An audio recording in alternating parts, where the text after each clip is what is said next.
and not just succeeding at it, but succeeding at it in such a way that impacts millions of people around them. That's change leadership. That's change leadership which is impacting not just your company for profits, but in a wider sense. Ms. Karnik, as a jury member looking at these companies, what was the criteria in actually selecting the winners? It's a rapidly changing world, and what we were looking at was people who were companies, individuals who best led the change, not just managed but led it, and we also looked at situations that they were able to engender which created the maximum impact. I'm indeed pleased that there were so many.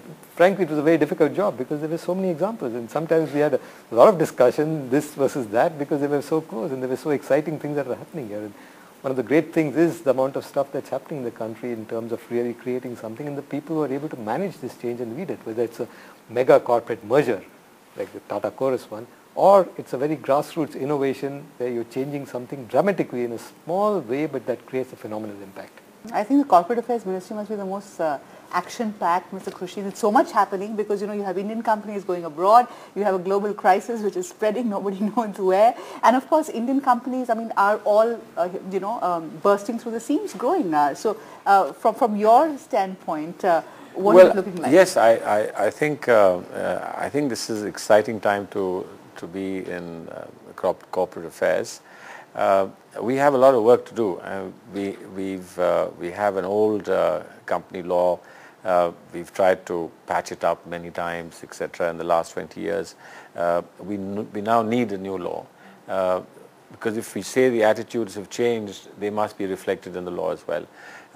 Hopefully, before the end of the year, we will have that new law. It's now before Parliamentary Standing Committee. Curtis, is it pretty much a thinking that's going through every developing country? Because, you're leapfrogging. You're not, the incremental growth that was a norm in the past has been replaced by huge leap forwards and in a globally, very, very fast changing scenario. So how have other developing countries dealt with this? I think it's more than just fast changing. It's almost revolutionary type of change that's taking place, and we're seeing that all over the world with clients that we work with.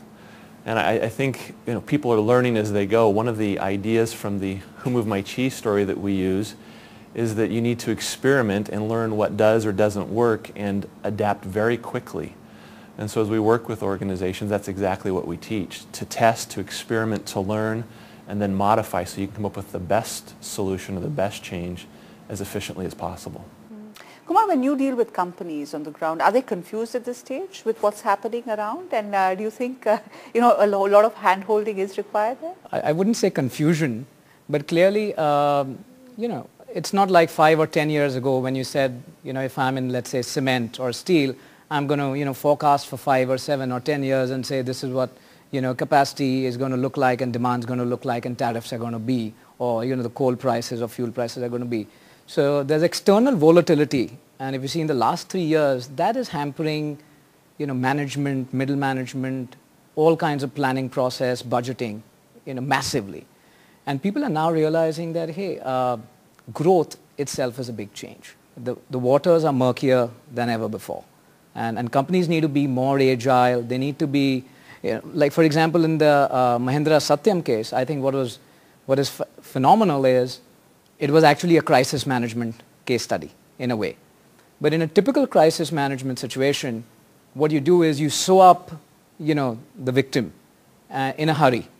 It's usually not a long-lasting solution. But here, the administration, the people involved, they actually came up with a quick solution, but it was permanent. From the government standpoint, how are you viewing that? Because that's perhaps the uncertainty is the most difficult thing about adapting to change. Well, in a sense, the good thing is that we have a natural buffer, and we've done well right through every crisis because it comes to the shore, it rumbles a little bit, but it doesn't get in. We seem to have a natural buffer, but that's a buffer that you can't depend upon all the time because we are integrating very fast. We are getting a footprint across. Ms. Karnik, you've headed NASSCOM. You also have seen how IT companies have shifted towards Europe because of the slowdown in the US. I mean, are you a little worried about when you see what's happening in Europe, and what could the collateral damage be for us? Well, concerned, sure. I think everybody in the industry is concerned because Europe is a big market and potentially very large. But for some years now, the industry has very consciously looked beyond the traditional markets. We've looked at Japan, at Africa, at South America, and Indian companies have forayed there and gone out. And I think this provides an impetus to them. And I see that, in fact, this is an opportunity. It's an opportunity in many ways for India. It's an opportunity to get driven into other markets which we have been a bit lazy about exploring. It's an opportunity to see what you can do by way of acquiring companies where valuations are now coming down. It's a great opportunity to pick up talent around the world. And I think both companies and the government should work together to say, hey, this is the time, just as you want to go and acquire companies, go and acquire talent, which is in many ways more precious than a company. Curtis, is there a tendency for corporations to clamp up in the face of such uncertainty, especially when you're taking your first steps, going international, going and acquiring companies, expanding geographical spreads, etc.? Well, there certainly can be that tendency. It comes back to the idea around organizations, whether or not they have a propensity for change and the skill at change. And if they don't, they'll clamp up. So hopefully, organizations are developing a capability around change that lets them behave differently than that. And how are Indian companies equipping themselves to that? I mean, from what you see and when you interact with them. I think I see a change, in the last 1 year itself. Going back to my earlier point, people have now started realizing that this is a discipline by itself. So surely IT companies already have a change management discipline very firmly entrenched. But other sectors as well, they need to realize that it's not going to be about making steel at the lowest possible cost. You need to be agile, you need to be reacting to market volatility, to geopolitical risk, to what have you. And they're gearing their people towards it. But it's not going to happen very quickly. A, the numbers are too large, and two, these are not technical skills which you can teach, through tele-distance education, let's say. This is attitudinal change, this is behavioral change, and it's going to take a long time. Ms. Khursheed, one question on Europe and the fact that in the last phase of corporate expansion, many Indian companies actually went and acquired companies in Eastern Europe and parts of, the developed part of Europe. Are you concerned a little about what's happening out there and what it could mean for them? Of course, and I think some of those investments were backfired when the first crisis came in Europe, and obviously that was a setback. So I think very careful balancing will have to be done by them, and of course we are here to help in any way possible, but there is very limited assistance that we can provide in this situation, except in terms of backup policies and so on, as we did here at home in terms of the support that the finance minister was able to give. So I would say yes, it is a worry, it's a concern, and we would obviously keep it in watch. But how serious is the crisis right now as you see it in Europe? If the euro was to break up, I mean, have you had deliberations around that? What happens then to Indian companies out? Some of the things that have been reported and said are very alarming. The attitude that France was taking, for instance, are very alarming. There is a comfort level and our being able to work with Europe as it's emerged in the European Union.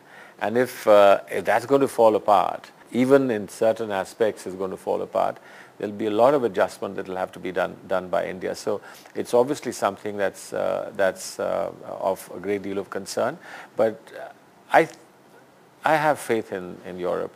I think they will come out of it. We've had IMF monies come in, the whole Eurozone come in with a kitty, etc.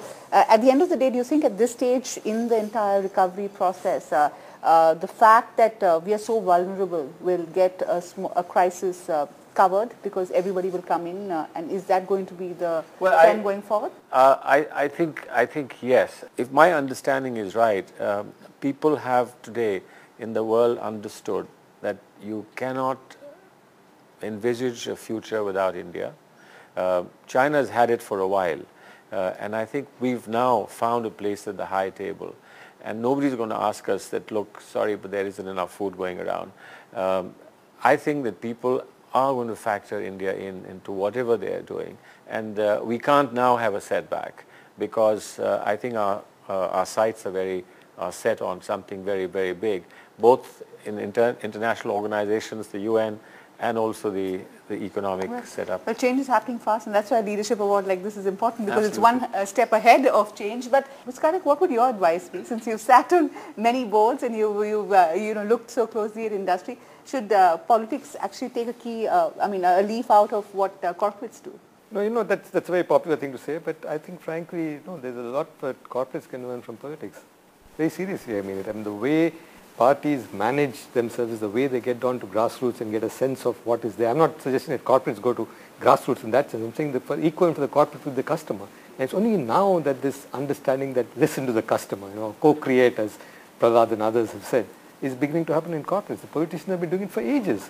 So I think we need to also, it's a two-way flow. There's, yes, a great deal, obviously, that politicians can learn from corporates. But this idea of a CEO, corporate thing, I don't buy that. I think there is a great deal more to politicians and politics at the grassroots level, an understanding of compromises, of coalitions. And in a country like India, so many diverse pools and pressures. I think it's a two-way flow. Thank you for joining us. Goodbye.